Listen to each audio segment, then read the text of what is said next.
bobl, enw fi di Manon a croeso I Diwrnod o'n bywyd fi fel apprentice I Radio Cymru. Dwi'n troi fyny yn y swyddfa, gadael fy hun I fewn i'r adeilad. Yep, hi Val! Mae Val yn gweithio'n derbyn fa.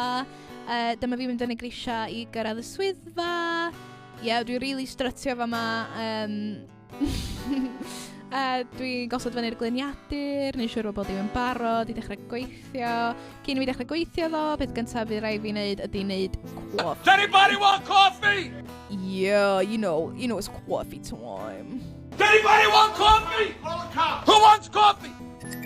Yep, so panad achieved, so amser I dechrau actually gweithio ar ôl fi sbio ar e-bostion a gwneud trawsgrifiad a felly dyma fi'n cael cyfarfod efo tîm digidol, siarad amdan cynnwys digidol, lead o cute sy'n weifio. Ar ôl y cyfarfod dwi'n gwybod beth dwi angen neud, felly dwi'n dechrau golygu clipiau visualisation. Yn gallu gweld cystal â fi bod y byd yn hirt. Hwna'n enghraifft o un, wedyn, oh my god, mae'n amser cinio! So, amser I deithio allan I Bangor Brydferth. Nes I gael hwnna a nes I coladd efo. Wedyn nes I ffeindio un o hein am bint. O le nes I gael draig, plastic companion patriotic I fi.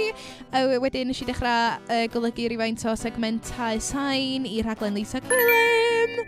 Nath Gwenna dod o ferins ma o Mexico dwi'n meddwl, a nes I drio nhw. Dyma fi'n gael cyfarfod efo Ifan Davies am Radio Cymru 2, am mwy o segmenta, mwy o golygu sain, llun bach o'r icon dira. Mae gallu bod bach yn temperamental weithiau, fatha fi. Wedyn oedd amser mynd, so dyma fi bod yn diva yn dympio panad fi, neu diva dance, you know how it is. Nath Ifan gael y plastic companion, cos o'n i'n meddwl yn heiddi fo.